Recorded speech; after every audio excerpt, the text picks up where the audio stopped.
Hey there, my name is Zach Bernard. I'm the founder of Future PR, and in today's video, I want to cover how you can create 20 plus pieces of content per podcast appearance to help you build your authority and credibility. So in this video, we'll cover why repurposing your podcast appearances is important, the difference between just posting regular content on LinkedIn, Instagram versus creating content from your podcast appearances, the type of content, and then finally the ways of actually creating that content. And what I'll do is I'll also walk you step by step through our entire process as far as how to repurpose your podcast appearances into content that you can then use to build your trust and credibility with potential prospects. So the first thing I want to cover is why is repurposing your podcast appearances so important? And the first answer is going on a podcast is always going to be just 50% of the equation, 50% of the puzzle. The other 50% is leveraging your podcast appearances, leveraging it by using them on Instagram, LinkedIn, your website, in your sales process, onboarding process, email sequences. You basically want to make sure that you're leveraging them instead of just sending a link to a podcast to your friends and family and then just being done with it. The thing with podcasts is they are evergreen pieces of content. They're going to stay there forever. Prospects can find them literally a year from now and still want to be able to work with you. We've literally had clients where they would go on a podcast and someone would see their appearance literally a year later, and then they would end up reaching out and they would convert into a client. Like, it works. And the thing is, the more content that you have out there, the more that you'll be able to be in front of your potential clients. And we all know nowadays that you need like 11 different touch points in order to convert a prospect or a customer, which means that you need to be everywhere. But it's not just about being everywhere. It's also about strategically using your podcast appearances to shorten your sales cycle and have a better sales process and use it within your marketing process. And we want to use these as sales asset to educate your customers and potential customers. And the main difference between just posting your content versus posting content on a podcast, like repurposed content, is going to be third-party validation. When you go on someone else's podcast who's credible in the industry, this host is lending you their platform, their audience, their credibility because they vetted you and they think that their audience would benefit from hearing you on their podcast. But if you just go ahead, you share on LinkedIn, you film a clip, you post it just there, that's what I like to call like first person validation way. Like, you're sharing your own content. It's like posting a blog post. Like, great, probably no one's going to be looking at that.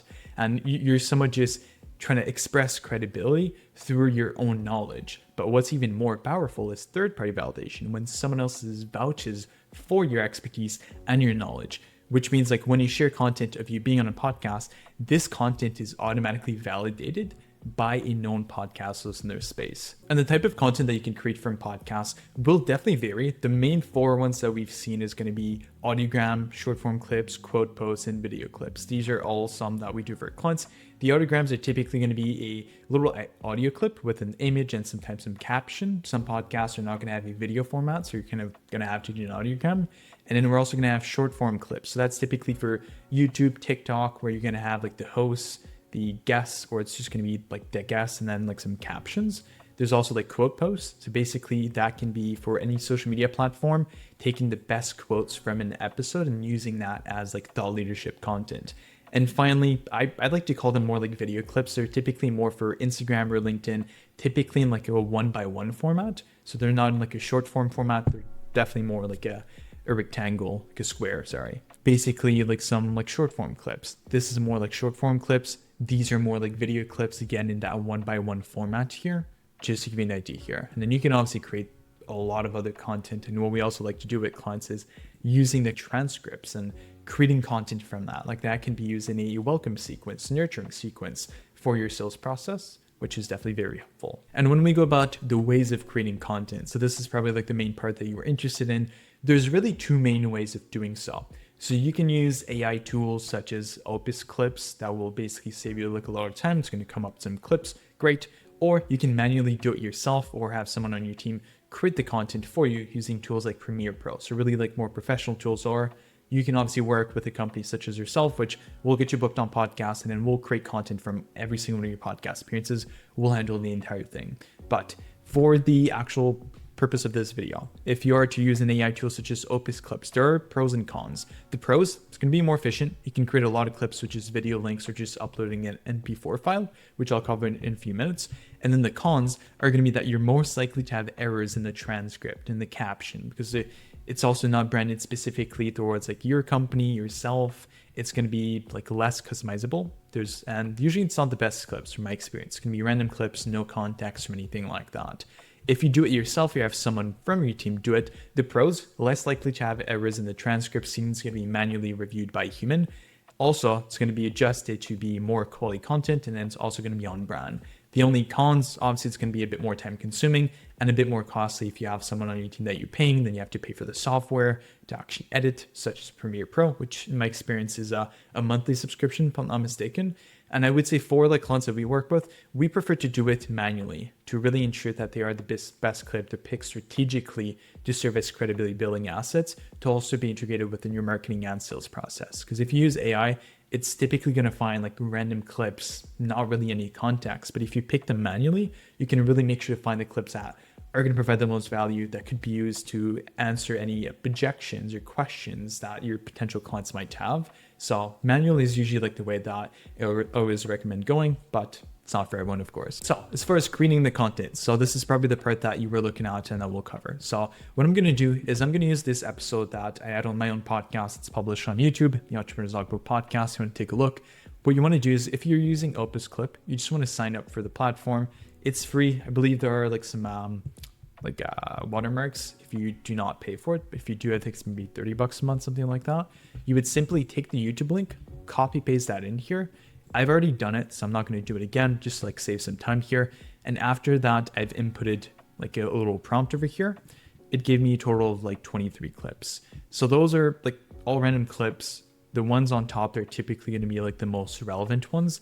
And then you're obviously going to see that it's automatically going to apply some colors. And then you can simply just click download your video in high quality. And then you can also edit the clips. If you click edit, you'll be able to go into the editor.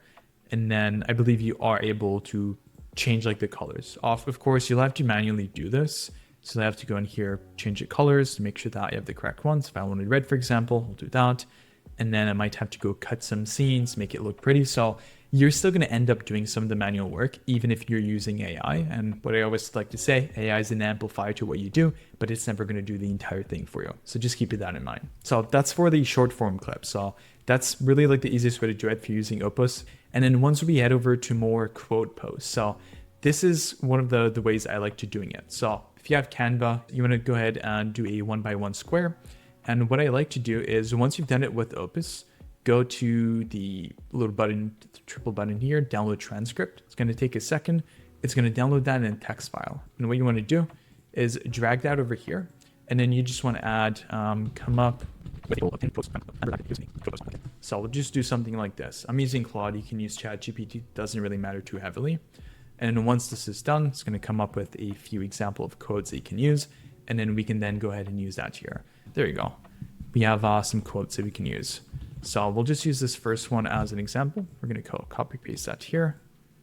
Remove the bolding. There you go. So that's like one simple quote post that you can use. You can obviously adjust the branding, colors, and everything like that. And then if you want to create another one, what I like to do is just duplicate this.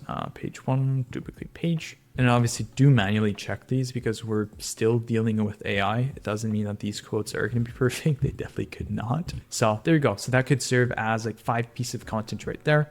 And then with like all the content, the clips here, I mean, you have 23 of them. Not all of them are going to be good clips. A lot of them are probably going to be repetitive if you're using Opus, but you could easily download like a few of those and use those as clip, adjust the branding, adjust the colors, and then for the quote post, do something similar. So I always recommend using AI as well. It's going to help you just save some time, get some good captions directly within that, and then you can add that directly within Canva, and then you will be good to go here. So yeah, that's really just the simple process to create some content from your podcast appearances. Just with one podcast, we can create 20, 30 pieces of content if you have the process in place.